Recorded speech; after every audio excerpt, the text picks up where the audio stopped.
I was so sure that the $3,900 Sony 50-150 f2 Master lens would blow the $1,700 Tamron 35-150 out of the water. But after shooting with both of these lenses to compare them for a couple of weeks, I'm not so sure anymore. The 50-150 is Sony's push into more unconventional lens designs, a follow-up to their 28-70 f2 lens that we just saw come out, and on paper, it looks incredible. We've got that constant f2 aperture, a pro-level build, and top-tier image quality. But while I was out testing both of them, I found myself just as happy to grab the Tamron for any given shot. It's smaller, it's lighter, it's half the price, and it just works. Both of these lenses are made for creators who want one lens that can do a lot. Portraits, landscape, events, weddings, even video. So in this video, I'll show you what stood out about each of these lenses after a couple of weeks of testing them against each other,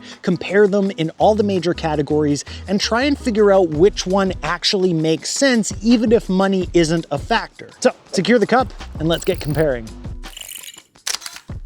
Okay, let's kick things off with the size and the handling, because if you're gonna be carrying one of these things around all day, that stuff definitely matters. At 1165 grams and 158 millimeters long, the Tamron is definitely a big lens compared to a lot of lenses out there, but the aperture and the focal range justify that quite a bit. I definitely find that I get used to that weight and size, and I'm willing to make that trade-off with this lens, and it still fits into my bag pretty easily. The Sony is both heavier and longer than the Tamron at 1340 grams and 200 millimeters long, but it kind of surprised me because it's really well balanced, so there's something about it where it looks like it should be heavier than it is once you get it into your hands, and somehow that makes it actually really nice to use. The size and weight of the Sony only really became noticeable for me when I was trying to fit it inside my backpack, or when I was trying to mount it onto a strap or onto my shoulder straps on my backpack. Not necessarily a deal breaker between the two, but something to consider if you're traveling or hiking with these lenses. The Sony uses all internal zooming, so it doesn't extend at all when it zooms, so it also doesn't need a lock for the zoom ring, whereas the Tamron does extend nearly to the same length as the Sony. It's just a couple of millimeters shorter at its longest length, and so it does have a lock because the barrel definitely creeps if you've got it mounted on a strap or something like that. Also, the filter sizes are something that may be important to people. The Tamron uses a fairly common 82 millimeter thread, whereas the Sony, because it's so big, it uses a 95 millimeter filter thread, and it's just quite a bit wider as far as the lens goes, so you may have to get adapters if you've got different filter sizes, or just invest in some new filters for it. So if you want a lens that disappears into your kit and keeps your setup light and flexible, neither of these are really a great option, but technically the Tamron beats out the Sony in that kind of comparison. They both handle great, but if you're used to compact and light setups, get ready for a workout. Next up, let's talk about aperture, bokeh, and low light performance, because that's one place where these two lenses are slightly different. One of the biggest selling points of the Sony lens is that constant f2 aperture, and yes, it definitely makes a difference. When you're out shooting and the light starts to drop, having that extra stop on the long end definitely gives you more flexibility. You can keep your shutter speed faster, your ISO lower, and you can just stay out shooting a lot longer. The bokeh is ridiculously smooth, and even the edges of the bokeh balls stay so soft and clean. Not that I'm surprised from a G Master lens, but it just has an awesome look to it. That being said, the Tamron holds its own really well. It starts out at f2 at 35 millimeters, and then of course by the time we're at 150 millimeters, we're down to f2.8, so we've lost a full stop of light. For most situations though, that's going to give you tons of separation and plenty of light to work with. When you do look at them side by side, the Sony definitely does look more refined than the Tamron, but the Tamron isn't off by much. The bokeh on the Tamron has a bit more character to it, and if you zoom in on some bokeh balls in the background, you'll notice that the edges have a bit more of a kind of definition to it, giving it kind of a more gritty look back there. But to be completely honest, we're getting really nitpicky here because I still think that the Tamron is a lot smoother in the bokeh area than a lot of lenses that are out there. So again, if you're doing a lot of low light work or you need the absolute most separation that you can get out of a zoom like this, the Sony definitely takes the edge, but the Tamron is no slouch, and it definitely has smooth and creamy bokeh in the background as well. It's just not as smooth and creamy as the Sony. Is anybody else weirded out that I keep saying smooth and creamy? Okay, let's move on to autofocus, because it's one of those categories where the native lens usually has the automatic advantage. Sony lens on a Sony body, it's usually gonna win every time, and for the most part, the 50-150 performed really well. It was fast, confident, and nailed focus in most situations. But there was this one time when I was trying to take these photographs of this deer, and it said that it got locked on the eye of the deer, but when I went and looked at the photos afterwards, it had focused on the background. A few seconds later, when I switched over to the 35-150 to photograph the same deer, it had no problem, locked on the eye, focused on the eye, everything was exactly how I wanted it to be. And that kind of surprised me because, again, the Sony lens on the Sony body should be the obvious winner, right? Now, I'm not trying to say that that one miss makes the Sony unreliable or anything like that. Everything else I shot with it worked out just fine for me, and I do have a pre-release model, so it could be just an early firmware version, or it could have been a weird little glitch, but it just brought up the fact that even with native glass, it's not immune to hiccups like that. Other than that, both of these lenses perform really well for autofocus. They both lock onto the subject really well. They both have a great hit rate. No problems whatsoever with either of them, with that one weird little exception. Now, let's get to image quality, because that's where a lot of people separate the pro lenses from the good enough lenses. Both of these lenses are sharp, like pixel peeping sharp. The Sony definitely feels a little bit more clinical or technically perfect. It gives you that like high contrast, high detail image that kind of like pops right out of the camera. It's really got that classic G Master lens polish on it. But the Tamron, as many people already know, looks absolutely fantastic too. It's got a little bit less contrast than the Sony, and I did notice it leaning a little bit more towards green than the Sony as well, but that actually worked pretty well for me, because I do often notice a bit of a magenta tint in the shadows on my Sony cameras that I kind of end up fixing in post anyway.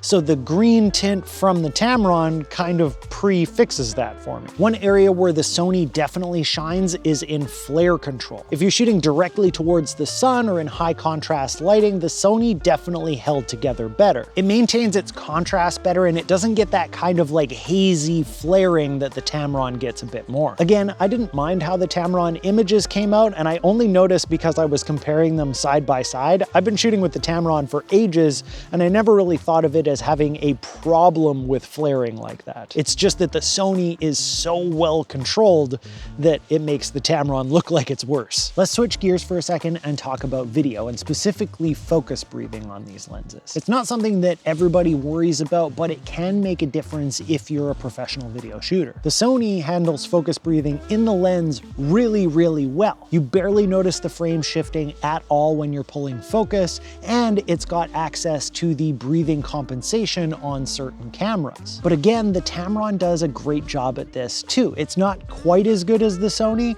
but it's so minimal that it has never caused me any problems in the time that I've owned this lens. The big catch here is that because Tamron is a third-party lens manufacturer, they don't get access to that breathing compensation in the camera body. So if you do a lot of dramatic focus pulls and you don't want focus breathing that's distracting to your viewer, the Sony definitely takes an edge here. But for most people, even if you're a professional, the lens breathing is so minimal on the Tamron that honestly, it's probably not going to cause you any problems. While we're on the topic of video and focusing, let's talk about manual focus. The focus throw on the Sony lens is just under 180 degrees from minimum to infinity. Feels really great to use, and I think it may be perfectly linear. It's really hard to test whether that's absolutely true or not, but it is very close to linear. So if you're doing any kind of repeated focus pull moves, you should be able to get away with it on this lens. The Tamron is really interesting in this case because the focus throw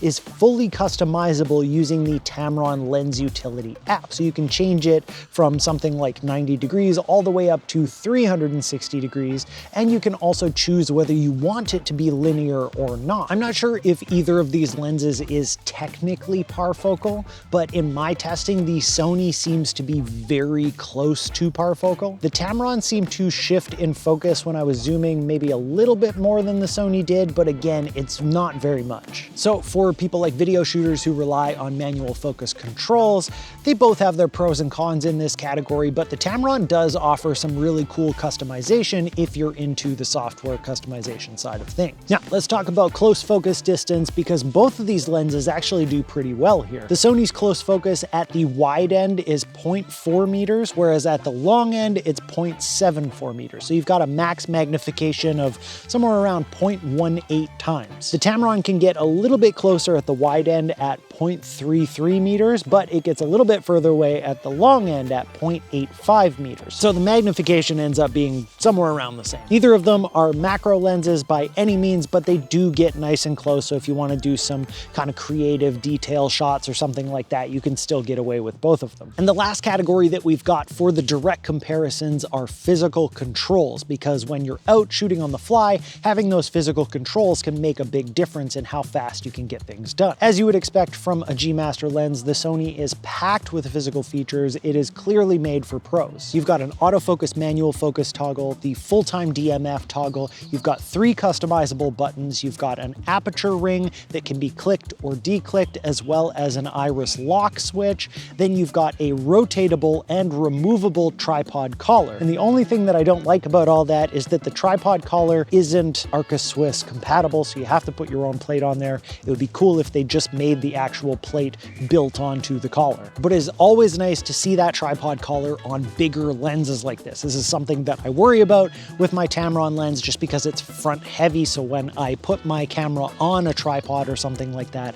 I wish it was balanced a little bit better. The Tamron is no slouch in physical controls either, but it does rely a little bit on that software customization. So we've still got the autofocus manual focus toggle, and we've got 3 customizable buttons, but then there's also a 3-way switch that allows you to put it into 3 different modes that change what those customizable buttons do, and they can do all sorts of crazy things like I mentioned before. So you can set them to do specific focus pulls or go to focus at infinity, or if you hit one of the buttons, you can make that so it changes the focus ring into an aperture ring, all sorts of crazy stuff like that, but you have to be willing to go into the app, connect that lens via the USB port to your computer or to your phone. Unfortunately, like I said, the Tamron doesn't have that tripod collar, which would be a really nice addition. Both of these lenses have dust and moisture resistance. They're obviously meant for pros to be using them in whatever situations they need to be using them in. So let's talk about my experience using both of these lenses over the last couple of weeks in real world situations. What I've been doing is using them side by side, each mounted to one of my Alpha 1 Mark II, so I have a perfect side-by-side comparison. One thing that stood out from a functionality standpoint is that extra range that you get from the Tamron out to 35 at the wide end was a huge difference in terms of usability. I found myself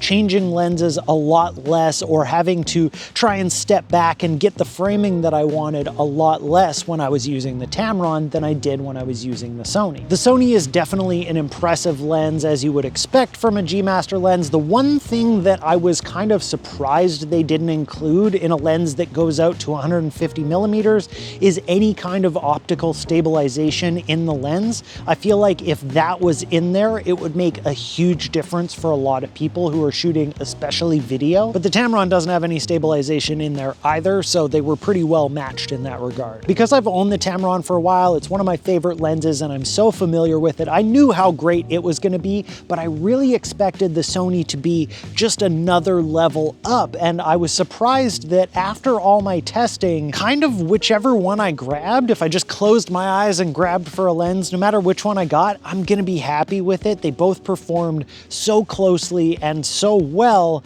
that it really didn't matter which one I had in my hand. I was happy with the outcome. Okay, let's wrap things up with some final thoughts and my recommendation for which of these lenses makes the most sense for you. These are two of the best all-around zoom lenses that you can get for Sony full frame, no question. The Sony 50-150 f2 is impressive, fast, sharp, and packed full of pro features. That constant f2 aperture, the internal zoom, the flare resistance, and the breathing control all add up to something that is incredibly well refined. But it also comes in at a hefty price of $3,900 US. The Tamron 35-150, on the other hand, comes in at less than half that price, and it's still one of the best lenses I've ever used. This isn't a situation where one lens is clearly better than the other. This isn't Jordan in basketball versus Jordan in baseball. This is Jordan and LeBron. They are both fantastic at what they do. They just function a little bit differently. The Sony wins at some things, and for some people, the extra money is going to justify those things. But if you're shooting portraits, events, travel, weddings, whatever it might be that these kinds of lenses are made for, and you want one lens that will do everything pretty darn well and it doesn't break the bank at the same time, the Tamron is probably the smarter choice for most people. And for me, after having used both of these lenses, I'm still super happy to reach for the Tamron at any time, not just because I'm used to it, not just because it's cheaper, but because it's really good at what it does. But as always, I want to hear from you. Which of these powerhouse lenses would you choose? The affordable and amazing Tamron or the no compromise Sony G Master? Leave a comment down below and let me know your thoughts. And on your way down there, make sure to hit that like and subscribe button and the bell notification so you don't miss out on future videos. Thank you so much for watching, and I'll see you next time. Helicopter. Portraits, landscapes, travel, events, and video. Come on, helicopter. Get out of here.